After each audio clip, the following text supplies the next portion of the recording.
built the Gordie Howe Bridge, a $6.4 billion bridge. Every cent of it ours, every bit of the risk ours too. The original deal was simple. We collect the tolls until we're paid back. And that's fair, that's the deal we made. But Mark Carney signed a new deal, one that his government tried to keep quiet. Now, for the next 15 years, half the revenue goes straight to Washington before we've even paid off our own debt. Carney told Canadians that we get the revenues. The deal he signed says otherwise. We paid for this bridge. We took on the risk. The least we deserve is the truth about who is actually cashing in. Check out the full story in my Substack. The link is in my bio. So first of all, raise your hand if you had money on Melissa Lantsman being the first MP you ever heard out of Canada to say, link in bio. Because I had my money on Melanie Joly. I am incredibly. I lost the pool. Anyways, so that's Melissa Lantsman, friend of the show, attack dog of the Conservative Party. Melissa Lantsman telling Canadians that Canada spent $6 billion of their own money on a bridge and then handed over half of the revenue from the bridge to the United States of America because America is awesome. And Canada is basically continuing its long tradition of being the pocketbook of the entire planet Earth. First of all, the last thing I ever expected to come out of Melissa Lantsman's mouth is link in bio. She was like the lowest of my selections to utter that phrase first. If all this video had been, you know what? If you're a clip farmer and you're just looking for a way to go viral, just take Melissa Lantsman, cut out the link in bio portion, and just put that on a loop. All of Canada well, half of Canada will watch that, and then her Substack will get very popular.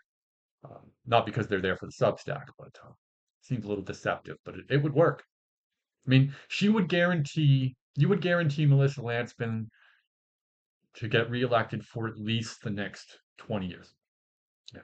20 years. I'm just saying this is a Westminster system and all that matters are eyeballs. Anyways, so I checked the link at her bio and fortunately, fortunately, it is just a Substack.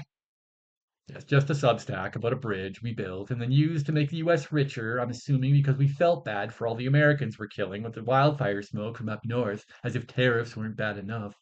Yeah, I know that's not the story, Karen, but this is the comic reporter, the original comic reporter, and nothing is sacred. And it's July 23rd, 2026.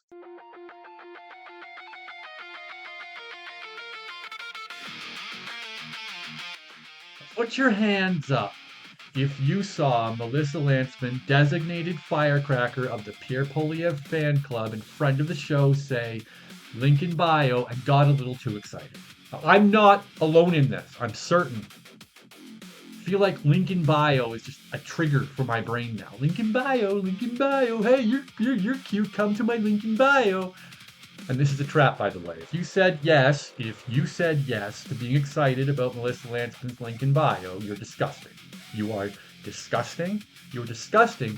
I love you for it, and you're in the right place. I thought, you know what I thought? I saw that link in bio. I thought, maybe skincare products or at least a preview of her upcoming Sports Illustrated magazine cover that no one's released yet. But no, it's just a bridge. We handed over 50% of the revenue on because that's what you do with $6.5 billion when you're Canada. You use it to make someone else richer. I was disappointed in Melissa for this one. I was disappointed. At this point, this isn't really news. Look, the U.S. is awesome. We know that. God bless America. God bless America. May it forever be great again. Mount Rushmore, at the end of Trump's term, Mount Rushmore needs a fourth face, and that face needs to be Donald Trump and Benjamin Netanyahu making out while Zohran Mamdani and Gavin Newsom watch from their chairs at the end of the bed. That's what should happen at the end of this, because I feel like we're doing a disservice to history if it isn't memorialized on Mount Rushmore to remember the two people who really contributed the most to making America great again. And I know if you're Canadian, you're sitting there and going, how dare you leave Mark Carney out of that picture? What about Mark Carney? Where is his chair? Why isn't he in the picture? And I'm going to ask you, if you had any creativity at all, you'd have realized that Mark Carney is in the picture of Donald Trump and Benjamin Netanyahu's making out. He is in that picture. Mark Carney Mark Carney is the mattress that Donald Trump and Benjamin Netanyahu are making out on. Yeah, you can't see him, but he's there. I mean, just like real life, he's there and he is doing his job of being completely invisible and doing absolutely nothing except propping up everybody else. Anyways, yeah, the bridge. I actually think this deal is fair. I think it's fair. I think this deal for the bridge, where we give Americans half of the revenue from a bridge we spent $6 billion building, is actually pretty fair. It's fair, and it's fair for reasons that I think should be obvious to everyone. They should be obvious. First of all, if you told me that Doug Ford would go out and threaten to commit war crimes against the state of New York, and you told me that the highest price we'd pay for Doug saying that would be half the price of the revenue of a toll bridge we'd spent $6 billion building, I'd have taken that deal in a heartbeat. I would have taken that deal, and then I would have taken Donald Trump to dinner at the most expensive strip club I could possibly find, because that man is being merciful. This is mercy. The fact that Doug Ford, the Premier of Ontario, can go out and threaten to declare war on the socialist states of New York and Michigan by threatening to cut off their power and exert as much power over their populations as possible, as if Zoran Mamdani isn't somehow doing enough of that on his own, and the only cost to us would be handing over half of the tolls on a bridge we only spent $6 billion building as a deal. I can live with. I can live with that. And if that's not enough for you, if that's not enough, if you told me that the federal government of Canada could whip up half the population of Canada to effectively go out and elbow their closest neighbors and allies in the face because of the color of their democratically elected president's skin, and all it cost us was half the revenue from a brand new toll bridge for 15 years, I also would have taken that deal. Yes, for that alone, I would have taken that deal. And then, on top of that, if you had told me that Doug Ford would record a message with Gavin Newsom about how Donald Trump and his administration were bad during a World Series between Toronto and LA, and the only cost of that would be half the revenue of a brand new bridge built to make traveling between Canada and the States cheaper and more convenient, I would have also taken that deal. Yes, again, that alone would have made this deal between Mark Carney and Donald Trump worth it. Totally worth it.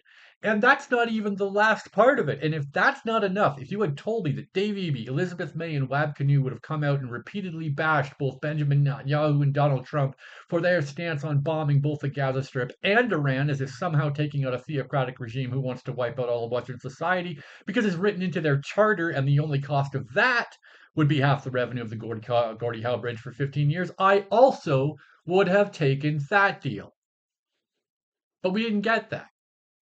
We got all four of those things that happened all at the same time, and the only price so far has been one threat to take over Canada and 15 years of revenue on a bridge we spent 15 years building, while also getting the benefit of cheaper tolls and more Canadian dollars being spent in America, because America, quite frankly, is awesome. So yes, I think I'm okay with this deal. I think I'm okay with this deal because at this point, I think the only alternative is boots on the ground in Ottawa in an existential crisis, because we're losing this trade war, but it's not as bad as it probably should be. Look, seven countries are going to sovereign. Look, sovereign countries are going to sovereign. Iran sovereigned themselves into a threat against their very existence. Gaza sovereigned itself into a resort town that is currently more like a parking lot. And Canada sovereigned itself into a resource and cash farm for just about every country in the middle and the world that is willing to pretend that it doesn't actually present as the identity the doctor assigned it at birth, as well as the ones that have a massive army and zero patience for the performance art Canada uses to intimidate other countries into thinking it's got a fair amount of morals that they need to contend with. Like, if you've come this far in your geopolitical education on exactly how powerful the United States of America is, and you haven't put together that the US is basically a golden retriever with a nuclear arsenal who doesn't have to get offended because they can get even with very few consequences, then I don't know what else you need to see. I don't know what else I can tell you. This is what happens. This is what happens when a man who lives without anything even resembling an ounce of fear stands up to his little brother and decides that if you're just going to stand around and make threats, you're at least going to pay him not to fight you. If you haven't figured that out yet, I don't know what supposed to say to you for you to get it through your head. Look, I'm serious. Serious. If you hate the United States after all these years, I mean, they're the reason we were able to gut our military, destroy our economy by building a ton of homes using taxpayer dollars that nobody can even afford to buy because we think creating capital means just writing a bigger number on a balance sheet. I don't know what to tell you. I think you've been listening to too many American podcasts. I do. I think there are Canadians who spent too long listening to Americans bitch about America. I do. I think there are a lot of Canadians who watch so much American content and news that they forgot that they actually live in Canada. I think that happened. I think that happened. So yes, as far as I'm concerned, Donald Trump's face should be mounted on Mount Rushmore, potentially making out with Benjamin Netanyahu, while Zoran Mamdani and Gavin Newsom watch from the end of the bed from the IKEA chairs that were assembled by Hillary Clinton and Octavio Cortez, while Mark Carney does his best impression of a mattress from Sleep Country that has a ton of money hiding under it. Yes, I think that, and I'm not sorry about it. And as for Melissa Lantzman, thank you for making links in bio great again. Even though I didn't find what I was looking for, I still think you're awesome and a friend of the show. So while we differ on this one, you need to get that link in bio on a loop on TikTok and then tell Melanie Jolie to step up her game because that woman is leaving a ton of votes and money on the table. Anyways, take care.